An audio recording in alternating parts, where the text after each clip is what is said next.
अपना सब्जेक्ट कौन सा है? 305। नाम क्या है? Power generation. पावर जनरेशन को हिंदी में बोलेंगे तो अपन क्या बोलेंगे?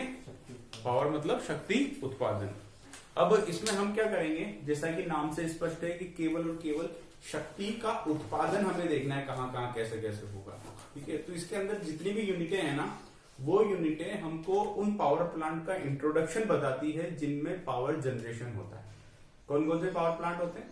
थर्मल पावर प्लांट होते हैं, हाइडल पावर प्लांट होते हैं, सोलर पावर प्लांट होते हैं, न्यूक्लियर पावर प्लांट होते हैं, विंड मिल देखी होगी तुमने, उसके अलावा जियोथर्मल भी होते हैं, और भी कई तरीके के। आजकल तो टाइडल भी आने लग गए, और भी मतलब रिन्यूअल की तरफ हम जा रहे हैं, तो नए नए आविष्कार सामने आते जा रहे हैं। तो हम धीरे धीरे एक एक करके क्या करेंगे कि इनके जो लेआउट हैं, उनकी वर्किंग कैसे होती है, वो फंक्शन कैसे करते हैं, उसी को हम इसकी एक एक यूनिट में देखते हुए चलेंगे। तो जो समझाने की चीजें हैं मैं आपको समझा दूंगा, बाकी जो आपकी पढ़ने वाली चीजें होगी मैं आपको बता दूंगा, वो पढ़नी है, उनमें दिमाग लगाने जैसा कुछ नहीं है। ठीक है, तो एक बार पहली यूनिट का मैं आपको ऐसे इंट्रोडक्शन दे देता हूं। पहली यूनिट है अपनी कि पारंपरिक ऊर्जा स्रोत कौन से हैं, गैर पारंपरिक ऊर्जा स्रोत कौन से हैं। तो पहले तो हम बोलेंगे पारंपरिक ऊर्जा स्रोत किसे कहते हैं अपन? नाम से स्पष्ट है, पारंपरिक, कन्वेंशनल, मतलब जिसको हम परंपरा बन चुकी है, पीढ़ियों से यूज करते हुए आ रहे हैं। किसको यूज करते हुए आ रहे हैं? कंडे हम आज के जला रहे हैं क्या? लकड़ी हम आज की जला रहे हैं क्या? है? और पेट्रोल डीजल की गाड़ियां हो गए होंगे 100 साल। तो ये सब कौन से हैं? पारंपरिक ऊर्जा स्रोत। लेकिन पारंपरिक ऊर्जा स्रोत बड़े सीमित हैं। सीमित मतलब आज हमारे धरती के नीचे से कोयला निकल रहा है, तो ये कोयला कैसे निकल रहा है? जब लाखों करोड़ों साल पहले जब जीव जंतु दब गए होंगे, तो धीरे धीरे धीरे धीरे धरती के अंदर उच्च दाब और ताप के प्रभाव में वो धीरे धीरे काई में बदल गए, कोल की फॉर्म में बदल गए। तो जितना भी जैव मास था काई में बात चेंज हो गया, कोल में चेंज हो गया, कार्बन कंटेंट में चेंज हो गया। तो अब हम उसको निकाल रहे हैं। तो जितना सैकड़ों सालों में बना था, आपने 150-200 सालों में निकाल लिया। तो आज भी अगर कुछ दबेगा तो उसको लाखों साल लगेंगे ना। तो जो दबा है वो तो खत्म होता जा रहा है, उस जनरेशन से बंद थोड़ी ना रहा है, उस रेट से जिससे हम दोहन कर रहे हैं। तो हमारे पास एक समस्या उत्पन्न हो गई कि भाई जो परंपरागत ऊर्जा स्रोत है वो बड़े सीमित हैं और वो बहुत तेजी से खत्म होते जा रहे हैं। तो अब दुनिया नहीं चलेगी अगर वो खत्म हो गए। तो जैसे जैसे संख्या कम होगी, दाम बढ़ते जाएंगे, लाइट भी महंगी हो जाएगी, पेट्रोल भी महंगा हो जाएगा। दम है कि हम फिर गाड़ियां चला लेंगे, लाइटें चला लेंगे? नहीं है। लेकिन दुनिया तो रुकेगी नहीं। तो हमको क्या करना पड़ेगा? हमको नए ऊर्जा स्रोतों की तरफ जाना पड़ेगा, खोज करनी पड़ेगी ऊर्जा स्रोतों की। और नए ऊर्जा स्रोत भी कौन से? नए ऊर्जा स्रोत ऐसे ऊर्जा स्रोत होने चाहिए जिनका खत्म होने का डर ना रहे। जैसे पेट्रोलियम खोज लिया था हमने, लेकिन 150-200 सालों में डर आ गया कि अभी तो खत्म होने वाला है। तो ऐसा ऊर्जा स्रोत आपको नहीं खोजना है कि जो निकट भविष्य में खत्म होने का खतरा बना रहे। तो हमको ऐसे ऊर्जा स्रोत की तरफ जाना है जो अनंत काल के लिए हों। और इनके लिए जो रिसर्च चली है और जो ऊर्जा स्रोत अब नए सामने आ रहे हैं, उन्हें ही हम बोलते हैं नवीन ऊर्जा स्रोत, या फिर गैर परंपरागत ऊर्जा स्रोत, या फिर रिन्यूएबल एनर्जी। अब ये कौन कौन से हैं? पहला तो है सूरज। सूरज सैकड़ों करोड़ों सालों से धरती को ऊर्जा देता हुआ आ रहा है, आज भी दे रहा है, हजारों लाखों साल बाद भी देता रहेगा। डेली इतनी ऊर्जा आ रही है, अगर हम उसको तगड़े तरीके अच्छे तरीके से कलेक्ट करके अगर हम इलेक्ट्रिसिटी की फॉर्म में चेंज कर पाए, हमारी रिक्वायरमेंट से तो कई गुना अधिक है, वो कई गुना अधिक है। ठीक है, पर हमारे पास वो टेक्नोलॉजी नहीं है अभी तक, तो हम उस और काम कर रहे हैं। हवाएं चलती आ रही है, मानसून में चलती है, रेगिस्तानों में खूब धूल धंधाड़ उड़ते रहते हैं, हम उसका उपयोग कर लें। नदियां बहती आ रही है, बह रही है मतलब ताकत है, पानी में फोर्स है, झरने गिर रहे हैं, पोटेंशियल एनर्जी है, उस एनर्जी का यूज कर लो। जियोथर्मल एनर्जी, पानी जब कई जगह पे नीचे से पानी आता है, पानी गर्म होता है। क्यों गर्म होता है? क्योंकि पृथ्वी के अगर थोड़ी सी मीटर अंदर चली जाए तो तकरीबन जो अंदर का ताप है वो कांस्टेंट सा बना रहता है। भाई सर्दी गर्मी जो ठंडा या गर्म होती है ना धरती, ये छोटी सी लेयर होती है ऊपर की 1.5-2 मीटर की, अंदर का ताप तो कांस्टेंट है। इसीलिए सर्दियों में जब तुम गर्म पानी हैंडपंप के पानी से या बोरवेल के से नहाते हो तो तुम्हें वो क्या लगता है? गर्म लगता है। और गर्मी में उससे नहाते हो तो क्या लगता है? ठंडा लगता है। ना तो वो ठंडा है ना वो गर्म है, वो अपना 25-30 डिग्री के आसपास है। लेकिन गर्मी में तापमान तुम्हारा 40 हो जाता है, 50 हो जाता है, तो तुम्हें ठंडा लगने लग जाता है। सर्दी में तुम्हारा टेम्परेचर बाहर का 8 हो जाता है तो तुमको 30 गर्म लगने लग जाता है। बाकी ना तो वो गर्म होता है ना ठंडा होता है, वो अपने टेम्परेचर पे मेंटेन्ड है। तो मतलब पृथ्वी के अंदर का तापमान तकरीबन एक समान सा बना हुआ है। अब वो तापमान बना हुआ है तो पूरा ताप किसमें आ गया, उस लेवल तक पहुंच गया क्या, हमारा अंदर का पानी। तो पानी जितनी हम धरती की गहराई पे जाते चले जाएंगे ताप बढ़ता चला जाता है, क्योंकि अंदर से ज्वालामुखी भी तो फटते हैं ना, मतलब भयंकर ताप है अंदर। तो कई जगह पे पानी के स्रोत गहरे हैं और गहरे होने के साथ साथ क्या है, वहां पे ताप अधिक है। तो ताप अधिक है तो हम लोग क्या करते हैं, हम लोग ऐसा जुगाड़ करते हैं कि नीचे के ताप का उपयोग करके हम अपना पानी गर्म कर लें। और अगर भाप नहीं बनी, मान लो हमको भाप से ऊर्जा बनानी है और भाप नहीं बनी, तो हम बाकी का थोड़ा बहुत हम ईंधन खर्च कर लेंगे। भाई एक सोचो, तुमको भाप बनानी है 120 डिग्री की, तो कहां तो तुम 30 डिग्री का पानी लेके उसको 120 तक गर्म करोगे, कितना ईंधन खर्च होगा। और कहां तुमने अगर जियोथर्मल एनर्जी का उपयोग कर लिया तो 30 से हो सकता है 70 तक वो आ जाए, तो आधी ऊर्जा तो बची, तो खपत तो कम हुई। तो वो जियोथर्मल एनर्जी को यूज करके हम पावर जनरेशन में काम में ले लेते हैं। तो ये जितने भी स्रोत हैं ये सब क्या है, रिन्यूएबल एनर्जी स्रोत। इन्हीं को उपयोग करने के लिए हमने सोलर पैनल लगाए। सोलर पैनल एक घर में लगाते हैं तो उसको सोलर पैनल बोलते हैं, और जो बहुत बड़े स्केल पे एक साथ लगते हैं तो उसको क्या बोलते हैं, सोलर पावर प्लांट। अब यहाँ पे एक टर्म आती है प्लांट। प्लांट किसे कहते हैं, ये कपड़े का प्लांट है, केमिकल का प्लांट है, फलाना का प्लांट है, डिमका का प्लांट है।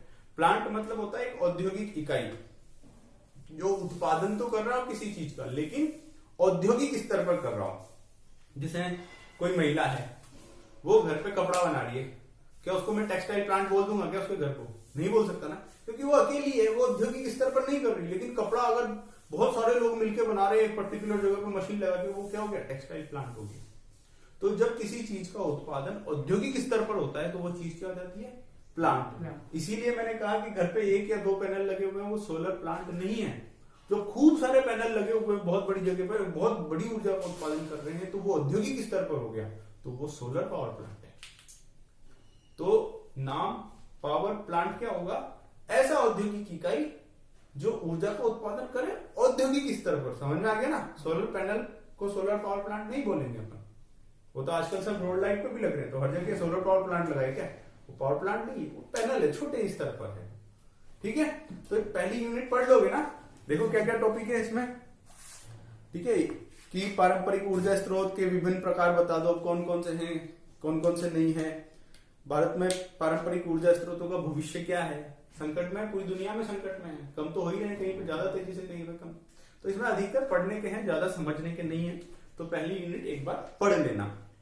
इसमें टर्म आती है एक बार, आधार भार और उच्च भार शक्ति ग्रह, है ना, पीक लोड और बेस लोड पावर प्लांट। इस टर्म को अपन अभी जब पावर प्लांट पढ़ेंगे तो उसके साथ कवर करेंगे बाद में, ठीक है ना।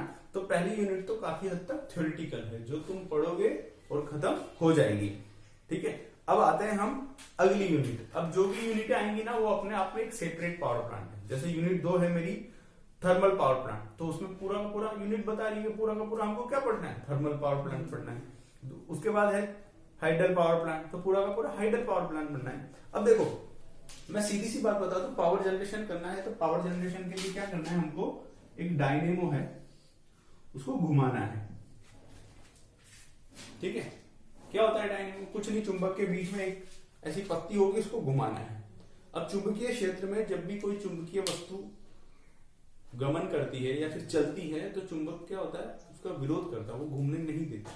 अब वो घूमने नहीं दे रहा और हमको घुमाना है तो मतलब हमको ताकत लगानी है, और जब हम जबरदस्ती ताकत लगाते हैं, घुमाते हैं, तब विद्युत वाहक बल उत्पन्न होता है, EMF, इलेक्ट्रोमैग्नेटिक फोर्स। ठीक है ना, तो वहीं से बिजली पैदा होती है। तो इतना डिटेल में नहीं जाना, हमको क्या करना है, डायनेमो घुमाना है। हमारा मकसद क्या है, डायनेमो घुमाना है। अब डायनेमो घूम गया तो बिजली पैदा होगी, हमारा काम खत्म हो गया वो पावर प्लांट। अब डायनेमो घुमाने के लिए हमको क्या होता है, ये बड़े बड़े डायनेमो, तो बड़ी ताकत चाहिए, तो कोई बड़ी डिवाइस घुमाएगी। तो हम क्या करते हैं, यहीं पर हम इसको कनेक्ट करते हैं एक चीज से, जिसको हम क्या बोलते हैं, टरबाइन।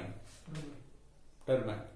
अब दो चीजों में मैं अंतर बताऊंगा, एक मैंने टरबाइन ऐसे बना दिया, एक मैंने टरबाइन ऐसे बना दी। कौन सा सही होगा इसकी डिटेल पे हम धीरे धीरे आते हैं। ठीक है, इनमें कौन सा सही है कौन सा गलत है देखेंगे अभी, है ना, मैं बताऊंगा। अभी ये दोनों सही है, दोनों सही है अभी, लेकिन गलत कब हो जाएगा, जब मैं इनमें फ्लो की डायरेक्शन बताऊंगा। अगर मैंने ऐसे बता दिया कि इधर से स्टीम आ रही है, इधर से निकल रही है और ये डायनेमो घुमा रहा है, तो ये गलत हो जाएगा। क्यों? क्योंकि टरबाइन के अंदर एक्सपांशन होता है। चौड़ा किधर है? तो स्टीम इधर से आनी चाहिए, इधर से निकलनी चाहिए। और अगर मैंने स्टीम इधर से आती हुई बताई, इधर से निकली बताई, तो इसमें एक्सपांशन हो रहा है ना, तो वो एक्सपांशन हुआ, जो प्रेशर कम हुआ, उसी एनर्जी को तो यूज किया उसने अपनी काइनेटिक एनर्जी में और ये घुमाया। ये डायग्राम सही है। धीरे धीरे इन छोटी छोटी बातों को हम जानेंगे। तो हमारा उद्देश्य क्या है कि साफ कैसे भी करके क्या घुमा दूं मैं, टरबाइन को घुमा दूं। डायनेमो घूम गया, टरबाइन घूम गया, तो और मेरी हो गई बिजली पैदा। अब क्या है, इस टरबाइन को घुमाने के तरीके के आधार पर ही अपने पावर प्लांट है। जैसे अगर मैंने इसको घुमा दिया भाप से, है ना, अब भाप से मैंने इसको घुमा दिया, तो भाप एक तरीके से क्या है, ताप है बहुत अधिक। अब या फिर भाप पैदा करने के लिए क्या चाहिए, मेरे को ईंधन जलाना पड़ेगा, तो उसको बोलते हैं थर्मल पावर प्लांट। अब उसके लिए जितना भी अरेंजमेंट होगा वो देख लेंगे, लेकिन भाप का उपयोग करके, मतलब ईंधन को जला करके पानी को भाप बनाया, फिर उसकी ऊर्जा को हमने दे दिया, तो ये क्या हो जाएगा, थर्मल पावर प्लांट। अगर इसमें मैंने भाप की जगह पानी भेजा, मान लो कहीं बहुत हाइट पे पानी है, वो पाइप के जरिए भेजा और इसको घुमा दिया, पानी से तो घूम सकता है ना, तेजी से आ रहा है, तो ये क्या हो जाएगा मेरा हाइडल पावर प्लांट। अब जो थर्मल पावर प्लांट था उसको मैंने यहां पे लगाया, तो उसमें तो मैं क्या यूज कर रहा था, कोयला गर्म करने के लिए। अगर मैं उसकी जगह मान लो मैं इधर न्यूक्लियर रिएक्टर लगा दूं। अब न्यूक्लियर रिएक्टर में हम जानते हैं कि जब नाभिकीय ये होती है, अभिक्रियाएं होती है, तो बहुत ज्यादा ऊर्जा निकलती है। अब उस ऊर्जा का उपयोग करके अगर मैंने ये भाप बना ली, तो मैंने जो थर्मल एनर्जी जो मैं कहीं से ले रहा था, कोयला जला के ले रहा था, उसकी जगह मैंने न्यूक्लियर एनर्जी का उपयोग कर लिया। तो उसका अरेंजमेंट हम देखेंगे। तो उसका उपयोग करके अगर मैंने ये घुमा दिया, घूम अभी भी भाप से रहा है, लेकिन कौन सी ऊर्जा उपयोग होगी, न्यूक्लियर वाली, तो ये क्या हो जाएगा, न्यूक्लियर पावर प्लांट हो जाएगा। ऐसे ही गैस होती है हमारी, अगर गैस को मैंने जलाया, तो गैस को जलाते ही क्या होता है भाई, इंजन में क्या होता है, अपने फ्यूल जलता है और अचानक से बहुत बड़ी गैसों का गुबार बन जाता है, और वही क्या करता है, प्रेशर लगाता है, तभी तो पिस्टन नीचे जाता है। तो अगर मैंने मान लो गैस जलाई, तो उससे बहुत बड़ा गुबार बनेगा, उस गुबार को प्रेशर करके यहाँ पे यूज किया, ये घुमा लिया, तो ये क्या हो जाएगा, गैस पावर प्लांट हो जाएगा। कोई दिक्कत नहीं है। अब डीजल इंजन जानते हो सब, इंजन तो पढ़े ही है अपन ने। अगर मान लो मैं इस टरबाइन को घुमाने के लिए, टरबाइन, मेरा मकसद टरबाइन घुमाना नहीं है, मेरा मकसद क्या है, डायनेमो घुमाना। अगर मान लो मैंने एक डीजल इंजन लगा दिया, ये मेरा इंजन है डीजल इंजन, मान लो कुछ नहीं है, डीजल इंजन, और डीजल इंजन पे मैंने टांग दिया क्या, मेरा डायनेमो, डीजल पावर प्लांट हो गया। सब जगह टरबाइन नहीं घूमेगा, क्या नहीं घूमेगा, सब जगह टरबाइन नहीं घूमेगा। यहां तक तो घुमा, इसमें टरबाइन नहीं आया ना, इसमें डायरेक्ट ही आ गया। एक और उदाहरण बताता हूँ, टरबाइन नहीं घूमेगा, उसमें तो डायनेमो ही नहीं है, सोलर पावर प्लांट। इसकी मैकेनिज्म अलग होती है, पैनल लगाएंगे, सौर ऊर्जा आएगी, अपनी वो जो फोटॉन्स आएंगे वो यहाँ पे ऊर्जा दे देंगे, इलेक्ट्रॉन्स मूव करेंगे इधर उधर, फिर वो ईएमएफ डेवलप करेंगे। यहाँ पे कोई ये इन सब में ना तुम्हारे गतिक कंपोनेंट थे जो चल रहे थे, है ना, मूविंग कंपोनेंट थे। इसमें कोई मूविंग कंपोनेंट नहीं होता सोलर पावर प्लांट। ये होगा, बैटरी पैदा, इलेक्ट्रिसिटी पैदा होगी, बैटरी लगी पड़ी होगी, बैटरी से जब काम आएगा ले लेंगे। इसमें कोई मूविंग कंपोनेंट नहीं होता है। तो सोलर पावर प्लांट, इसमें टरबाइन नहीं होगा। विंड मिल क्या होगा, मेरे को ये घुमाना है, डायनेमो, मकसद क्या है मेरा मेन, डायनेमो घुमाना। वो घूम गया तो बिजली पैदा हो गई। तो अब इसकी जगह पे अगर मान लो खूब तेज हवाएं चलती है, तो मैंने एक पवन चक्की ठोक दी हाइट पर, ठोक दी है पवन चक्की। अब जरूरी थोड़ी ना हवाएं ऐसे आएगी, ऐसे आएगी तो इसको घुमा देगी। भाई ये हवाओं का अधिकतम ऊर्जा ले सके, इसके लिए इसकी शेप कर देते हैं हम एरोडायनामिक, ठीक है ना, ताकि ये बढ़िया से बढ़िया घूमे। कैसी भी तो नहीं लगा सकता ना, एक पर्टिकुलर शेप होगी। पंखे की पंखुड़ियां तिरछी क्यों होती है, उसके पीछे कारण है, ताकि वो सबसे ज्यादा हवा तुम्हें फेंके। तो वैसे ही हवा से सबसे तेज ही घूमे, वैसी शेप दे देते हैं। अब इसको हाइट पे क्यों लगाया, इतनी हाइट पे क्यों लगाया, पवन चक्कियां देखी होगी ना सबने, नीचे भी तो ठोक सकते थे। नीचे क्या होता है, हवाएं तो चलती है, नीचे मकान भी है, नीचे 3-3 मंजिल जितने पेड़ भी हैं, तो हवाओं के लिए व्यवधान उत्पन्न हो जाते हैं। ये तो फिर भी छोटे व्यवधान है, हो सकता है इससे पहले डूंगर आया हो, तो इधर की हवा तो नहीं आ पाई ना इधर। तो इसको आमतौर पे छोटे मोटे व्यवधानों से जो हवा का फ्लो बिगड़ता है ना, अगर नीचे लगा हुआ तो इतनी हवा महसूस नहीं होती। लेकिन आप थोड़े हाइट पे जाओगे, कभी 10 मंजिल की इमारत पे खड़े हुए हो, हवाएं आती रहती है ऊपर, थोड़ी थोड़ी सही लेकिन चलती है। वहां नीचे की तुलना में तेज हवाएं चलती है, इसलिए हम इसको ऊपर ले जाते हैं ताकि हमारे पास ये तकरीबन मैक्सिमम टाइम तक ये चलती रहे। अब ऐसा तो है नहीं हवाएं सदैव ऐसे चलेगी, कभी ऐसे भी चलेगी कभी ऐसे भी चलेगी। तो इसमें पीछे एक बड़ा डब्बा भी रहता है। पहले की में तो दिखता भी था, यूं करके लगा देते थे। अब ये क्या, एक फ्री फ्लोट बियरिंग है, ये ऐसे रखा हुआ है, ये यूं हो सकता है। अब अगर मान लो ऐसे हवा चली तो इसको तो कैसे घुमाएगी, लेकिन ये हवा इस पर धक्का तो मारेगी, इस पर धक्का मारेगी तो ये यूं हो जाएगा, यूं होता है ये सामने आ गया, ये घूमेगा, घूमा, ये घूम गया तो फिर इसमें अंदर गियर बॉक्स होता है। क्या होता है? Gear box. ये गियर बॉक्स क्या करता है, तुम्हारी ये तो घूम रही है बहुत धीरे धीरे, दिखती है ना आपको पवन चक्की ऐसे ऐसे घूम रही, यूं थोड़ी घूमती रहती है पवन चक्की। तो गियर हमने पढ़े हैं, गियर क्या कर सकता है, बड़े गियर से छोटे गियर को अटैच कर दिया तो इसके एक चक्कर में इसके 50 चक्कर भी हो सकते हैं। ये स्पीड बढ़ाता है, ठीक है ना। तो स्पीड रिडक्शन के लिए या स्पीड इंक्रीज के लिए इसमें गियर बॉक्स होते हैं। अब वो गियर क्या करेंगे, अंदर इनको जो ये डायनेमो घुमाना है उसको क्या करेंगे, स्पीड बढ़ा के ये स्पीड दे देंगे, वो घूम गया। इतनी बड़ी कैपेसिटी का नहीं होता, क्योंकि अगर बहुत बड़ा डायनेमो लगा दूंगा बहुत ज्यादा ताकत चाहिए, बहुत ज्यादा ताकत हवा में थोड़ी ना है, तो छोटे छोटे डायनेमो लगे होते हैं, इसीलिए इनसे ऊर्जा उत्पादन छोटा छोटा होता है।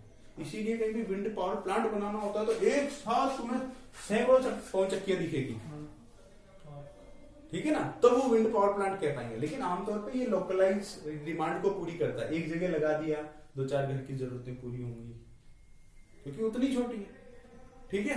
कहानी समझ में आई। पहले इनका उपयोग आमतौर पे इसको घुमा के पानी वानी निकालने के लिए करते थे, मोटर में कनेक्ट कर दिया, पंप घुमा दिया, थोड़ा थोड़ा पानी आता रहेगा पहले। आजकल इसका उपयोग कहीं करने लग गए। तो मोटे मोटे तौर पर ये पावर प्लांट होंगे, कैसे विद्युत ऊर्जा का उत्पादन होगा।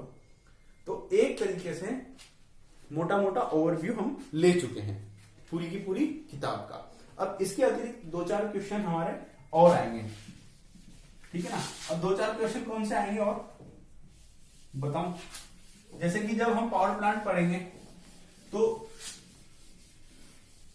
जब हमने ऑटोमोबाइल पढ़ा था हमने 2 चीजें पढ़ी थी, एक तो माउंटिंग और एक्सेसरीज, है ना। माउंटिंग्स क्या होती है, माउंटिंग्स वो कंपोनेंट होते हैं तो वो जिस भी, मान लो मैं ऑटोमोबाइल पढ़ रहा हूं तो ऑटोमोबाइल की माउंटिंग्स में उन कंपोनेंट को बोलूंगा जो ऑटोमोबाइल के वेल फंक्शनिंग के लिए, उसके बढ़िया से काम करने के लिए आवश्यक है, उसके बिना काम ही नहीं चल सकता। जैसे ऑटोमोबाइल के लिए इंजन माउंटिंग है, जब पावर यूनिट ही नहीं होगी आपकी, भाई ऑटोमोबाइल नाम में क्या है, ऑटोमोबाइल, ऑटो मतलब खुद, मोबाइल मतलब चल सके, जो खुद चल सके। ठेला थोड़ी ऑटोमोबाइल है, साइकिल ऑटोमोबाइल है, लेकिन साइकिल में इंजन नहीं, हम लगा देते हैं एकदम, पर हम खुद उस पर बैठे हैं ना। तो ऑटोमोबाइल का काम है उसमें खुद में पावर यूनिट होनी चाहिए, तो इंजन जरूरी है। तो ये माउंटिंग है, इसके बिना काम नहीं चलेगा। स्टीयरिंग, अगर स्टीयरिंग नहीं लगा सीधा ही चलता रहेगा, कहीं का ऑटोमोबाइल घूम ही नहीं पाया। तो ब्रेक्स जरूरी है, उसके बिना काम नहीं चलेगा। तो ये कुछ कुछ चीजें हैं, पहिए जरूरी है, उनके बिना काम नहीं चलेगा। तो ये क्या कहलाती है, माउंटिंग्स।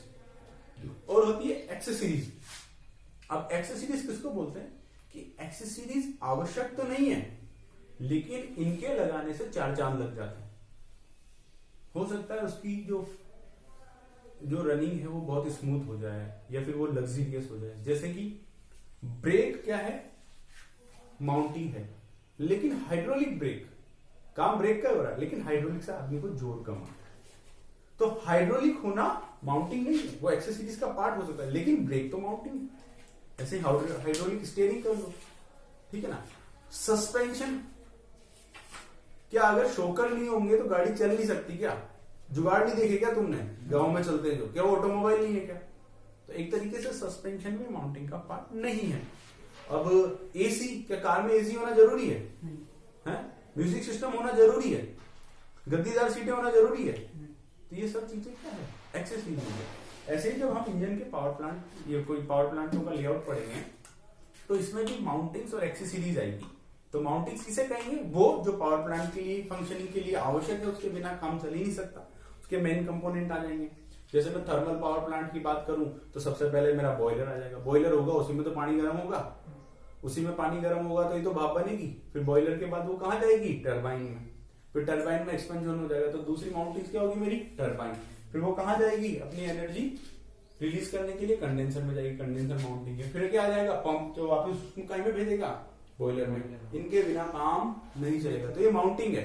फिर उसमें भी अगर हम एक एक कंपोनेंट पे जाएं, जैसे तुमने बॉयलर पढ़ा था लास्ट ईयर, अब बॉयलर की भी माउंटिंग है, बॉयलर में पॉपअप वाल्व होना चाहिए कि नहीं होना चाहिए, डेड वेट सेफ्टी वाल्व होना चाहिए, वरना क्या होगा भाई, जैसे एक प्रेशर कुकर है, ऐसे ही बॉयलर है हमारा ड्रम, वो एक हद तक ही तो प्रेशर झेल सकता है ना, अगर मान लो तुम गर्म करते गए किसी ने उसका एग्जिट का वाल्व बंद कर दिया, प्रेशर बढ़ता गया, अब एक सर्टेन प्रेशर के बाद पॉपअप वाल्व क्या हो जाता है, सेफ्टी वाल्व पॉपअप हो जाता है, उठ जाएगा वो, चाहे वो डेड वेट हो चाहे स्प्रिंग लोडेड हो, वो उठ जाएगा तो प्रेशर रिलीज हो जाएगा, अगर वो नहीं होता तो फट जाता बॉयलर, बम है वो, तो माउंटिंग है कि नहीं है, तो ऐसे हर एक कंपोनेंट की भी माउंटिंग है, ये तो मैंने ऊपर तौर पर बताया कि पावर प्लांट की 4 माउंट है, लेकिन हर एक कंपोनेंट की भी माउंटिंग है, फिर उसकी भी एक्सेस सीरीज है, जैसे कि सेफ्टी वाल्व माउंटिंग है, लेकिन सेफ्टी वाल्व स्प्रिंग लोडेड रख दो, स्प्रिंग लोडेड का क्या फायदा होता है, डेड वेट तो क्या, कुकर की सीटी, अचानक से पूरा उठेगा गिर जाएगा,